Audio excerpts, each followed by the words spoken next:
A lateralidade biológica é de suma importância no tratamento. Veja que interessante. Eu fui atender uma paciente essa semana e ela chegou no meu consultório mancando, não conseguia apoiar o pé direito no chão. Provavelmente uma crise ciática, né? Provavelmente uma compressão do nervo isquiático.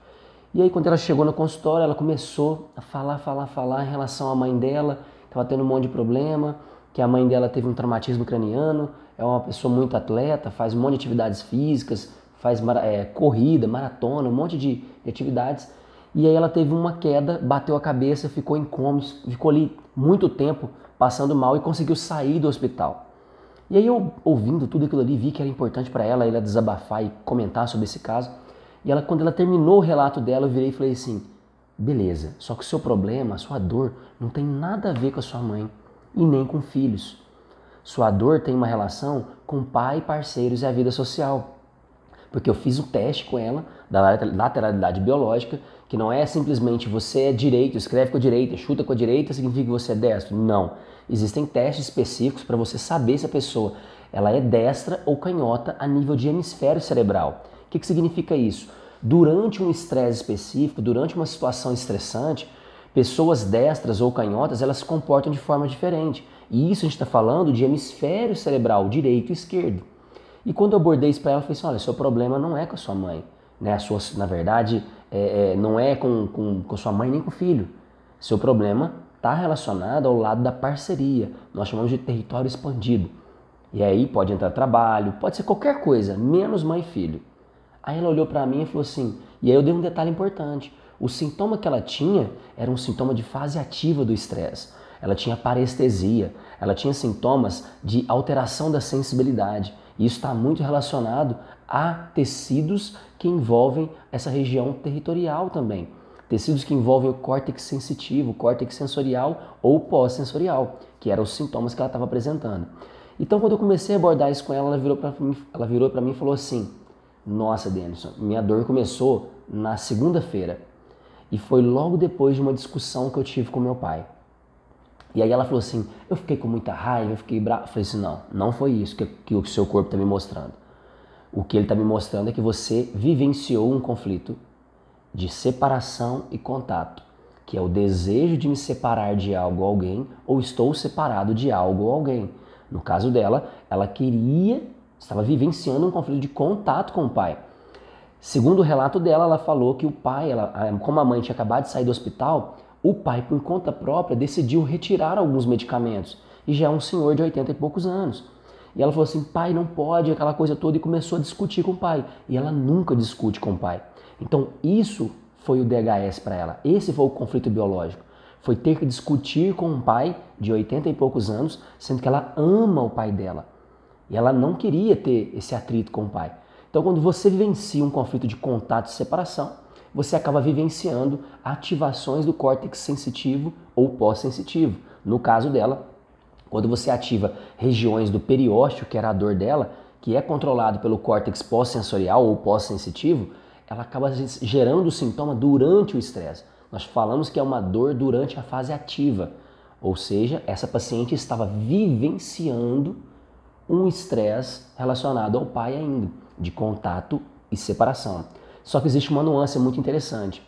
Além disso, quando você não pode executar um movimento, por exemplo, eu não posso caminhar e ir até a casa do meu pai e da minha mãe, pois eles moram em outra cidade. Então eu não posso dar esse passo, eu não consigo avançar com meu pai. Ela começa a sentir dor na perna direita.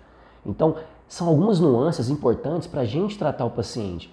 Ah, Denis, isso significa então que você deu essas informações, lógico que eu aprofundei muito mais do que isso que eu estou passando aqui para você, só que eu entendo que muitas pessoas que estão aqui nas redes sociais não vão entender se eu der muita informação em relação ao caso clínico dela. Então, no tratamento dela, eu realizei várias técnicas de terapias manuais, várias técnicas osteopáticas, para liberar todas as tensões que ela tinha na coluna, no quadril, no joelho, na região de tornozelo, várias estruturas que estavam em tensão. Eu precisava levar ela para um estado de vagotonia. Então eu precisei realizar técnicas cranianas ou crânio-sacrais, que são técnicas que vão levar ela para deixá-la mais down, mais relaxada. Mas tudo isso não iria resolver o problema dela se ela não solucionasse esse conflito com o pai. Então ela necessita resolver esse conflito, pois o sintoma de dor dela ocorre na fase ativa do estresse. Significa que ela está vivendo ou revivendo, isso é uma palavra importante, interessante, ela não está discutindo com o pai ainda, mas ela ainda está pensando naquele processo. Nós falamos que quando você está na fase ativa do estresse, você fica pensando naquilo o tempo inteiro. Você pode estar sentado numa mesa com amigos, tomando alguma bebida, enfim, relaxando, alguém contando uma piada, alguma coisa, e você ainda está pensando naquilo o tempo inteiro. Pode ser uma briga que você teve, pode ser uma dívida que você tem que pagar, uma série de coisas que você está ali pensando naquele estresse, naquele conflito constantemente. Você está na fase ativa do estresse, mesmo sem estar vivenciando aquilo naquele momento. Isso é muito interessante, porque os animais da natureza, eles vivenciam o estresse e saem do estresse automaticamente. Nós, seres humanos, não conseguimos vivenciar isso de uma forma cíclica, ou que nós chamamos de monocíclica. O que é isso? Eu vivo o estresse, relaxo, depois eu tenho uma crise, depois eu entro de novo para cicatrizar. Os seres humanos normalmente não entram nessa fase monocíclica. A grande maioria das vezes nós ficamos revivendo. Então eu vivo o estresse, entro na fase de reparação, aí relembro alguma coisa de novo e fico pensando, nossa, será que meu pai deu medicamento à minha mãe? Será que ele tirou? Meu Deus, ele não pode tirar um remédio da minha mãe, tem que levar ela no psicólogo, no psiquiatra, enfim, ela precisa de tratamento mental. Meu pai não pode tirar o remédio dele, quem pode tirar é só o psiquiatra, é só o médico. Como é que ele faz isso? E você fica pensando naquilo o tempo inteiro. E aí é muito importante, as pessoas têm que entender isso, que às vezes é mais importante você ter alguns minutos ou às vezes horas de uma conversa difícil, uma conversa ali que vai realmente às vezes machucar, né? Ou mexer nas feridas e tudo mais, para você ter uma vida leve. Porque às vezes alguns minutos de uma conversa difícil pode fazer você ter uma vida mais leve. E às vezes quando você não tem essa conversa difícil e deixa aquilo vai passando o tempo e vai deixando no automático e vai deixando para lá, você acaba tendo uma vida difícil. E você tem essa escolha. Você não consegue prever o que vai acontecer. Mas você pode, a partir do momento que aconteceu alguma situação, identificar que você está alterado, que você tem um sintoma, seja ele físico ou comportamental. Então, por exemplo, um sintoma físico. Eu estou tendo uma dor, igual essa paciente, que tinha uma dor que é relacionada ao periósteo, que é uma fase ativa do estresse. E também tinha uma dor a nível neural, que pode estar relacionada ao córtex motor, que é quando você está impedida de fazer um movimento, quando aquele movimento ele é interrompido. Você não pode ir lá até a casa do seu pai, você não pode passar pela autoridade do seu pai para ele não retirar o medicamento da sua mãe. Então, esses conflitos biológicos, quando você vivencia isso, você pode ter um sintoma. A partir do momento que ele ocorre de uma forma inesperada, que seria esse caso, o pai ligar e falar assim, vou tirar o remédio da sua mãe. Isso é uma situação inesperada. Quando você vivencia isso e você começa a ter um sintoma, agora você tem o poder de identificar assim, não, preciso resolver isso. Ou vou deixar para lá. Porque na natureza, ou você luta ou desiste da luta. Os dois momentos que você faz de lutar, ir lá, conquistar, resolver e tudo mais, ou você desistir, são processos de cura. Você teve um ponto final naquilo ali. E quando aquele ponto final não ocorre, você começa a ter sintomas. E aí, como eu citei a questão do animal, o animal na natureza vai lá, um predador tenta pegá-lo, ele consegue escapar, ele volta ao normal. Então ele vive uma fase, que nós chamamos, principalmente na segunda lei biológica, onde você tem essa fase simpaticotônica, do estresse, depois você entra no relaxamento, que é a fase de vagotonia, onde normalmente aparecem muitos sintomas, depois você tem uma crise para tentar drenar a inflamação e aquele edema, aquele inchaço que tinha durante a fase de relaxamento, e depois você desce de novo e entra no processo de cura. Um animal na natureza, quando ele é atacado e consegue sobreviver, ele passa por essa fase uma vez só e volta ao normal. Ele vai estar lá, por exemplo, uma zebra, está lá comendo capim, ela vai avistar o leão. Se o leão não for atacar ela e passar distante e for atacar outra zebra, ela vai continuar ali normalmente. Agora nós, seres humanos, ficamos pensando, ficamos matutando todo esse processo.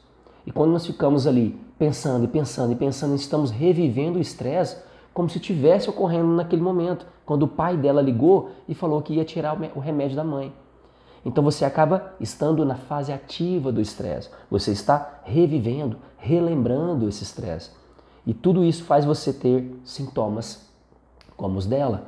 Ela não conseguia apoiar o pé no chão, ela estava com crise. Provavelmente, se ela fosse ao médico e tivesse esse diagnóstico, ela teria um diagnóstico de alguma crise do nervo ciático. Ela chegou aí ao médico e descartou problemas relacionados à parte vascular. Fez alguns exames e não tinha nada. Então o sintoma dela, na minha avaliação osteopática, tratando a coluna dela, tinha relação com a coluna, quadril principalmente. Tensões que ela estava apresentando na coluna e no quadril, que estava desencadeando sintomas a nível neural, a nível dos dermátomos, né, na relação entre o nível metamérico ali da coluna e a pele, onde ela estava sentindo dor. A dor dela tinha uma relação com a parte do periósteo também, e tudo isso são dores que ocorrem durante a fase ativa do estresse. A perna começou a querer perder o movimento, fase ativa do estresse, pode gerar uma paralisia nela. Então tudo isso envolve córtex motor e o córtex pós-sensitivo ou pós-sensorial. São situações, de um modo geral, de contato e separação, onde você deseja estar distante daquela pessoa ou daquela situação, ou você quer estar próximo daquela pessoa, daquela situação. Então a gente sempre fala que é um conflito de distanciamento, de contato. Eu quero contato ou não quero contato. Os dois, o meu cérebro não consegue distinguir o que é real, o que é virtual. Ele não consegue distinguir a distância do contato ou a falta do contato. Ou eu quero contato, para o cérebro é a mesma coisa. É igual você fazer um teste de realidade virtual. Você vai lá e coloca aqueles óculos de realidade virtual e você pega uma pessoa andando na montanha-russa e aí ela cai lá no desenho, no videogame ali, ela tá caindo, mas antes dela cair, um bonequinho empurra ela. Ela só vê a mão ali em direção a ela. E aí vem uma pessoa do lado e encosta nela, faz isso no ombro dela. Ela tem a sensação que ela tá caindo. Ou, por exemplo, uma pessoa que está vendo um vídeo de realidade virtual e ele leva uma facada no vídeo. Não é real, mas aí vem uma pessoa e encosta nela no momento em que a faca está vindo. Ela tem a sensação que está levando a facada. Ou melhor ainda, você vai no cinema e assistir um filme 3D. Às vezes você tem a sensação que aquelas imagens estão vindo na sua direção. Para o nosso cérebro, essas situações de realidade virtual é a mesma coisa. Se você está vivendo o real ou o virtual, para o cérebro é a mesma situação. Se você está vivenciando o estresse real ali, ou você está imaginando aquele estresse, pensando sobre aquele estresse, você está tendo o mesmo sintoma como se você estivesse vivenciando. O animal não consegue experimentar o estresse dessa forma. Ele não tem essa parte racional do virtual. Para ele tudo é real. Para ele vai ter sintomas relacionados à fome, sede, situações também de conflito, de separação e contato. Então imagina uma fêmea que perde o animalzinho dela. Ele some, ela vai ficar chamando, ela pode desenvolver doenças que envolvem essa relação com contato e separação. Então eu quis trazer essas informações aqui para você compreender como ser preciso no tratamento e a importância da lateralidade biológica.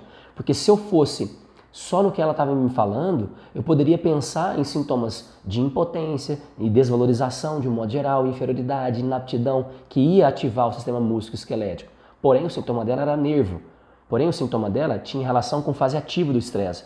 E o principal, a lateralidade biológica, me mostrava que não tinha nada a ver com a mãe, como ela estava me relatando. Tinha a ver com o lado de pai, parceiros e a vida social. É o lado da parceria, onde o primeiro parceiro da fêmea, o primeiro parceiro é o macho, o primeiro parceiro é o pai.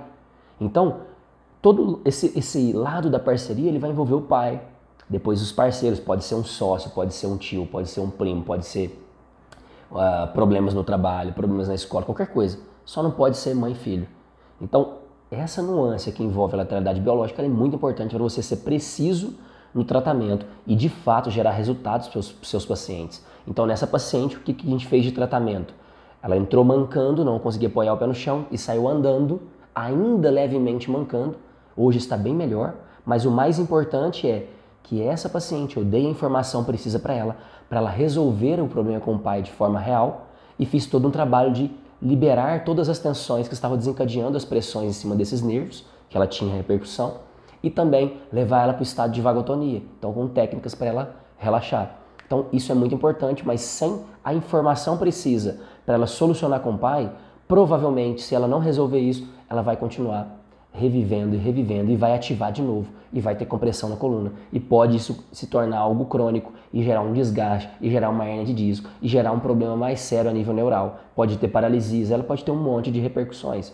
Tudo isso por um conflito biológico de sobrevivência que envolve contato, separação e um movimento interrompido, que é o conflito motor, o conflito de motricidade. Eu não tenho permissão de ir até meu pai, eu não posso dar o próximo passo, eu não posso avançar, eu não consigo ir lá. Então eu tenho um conflito de contato, de distância, e ao mesmo tempo eu não posso caminhar. E você ativa a perna, que a perna é quem vai fazer esse próximo passo, quem vai caminhar.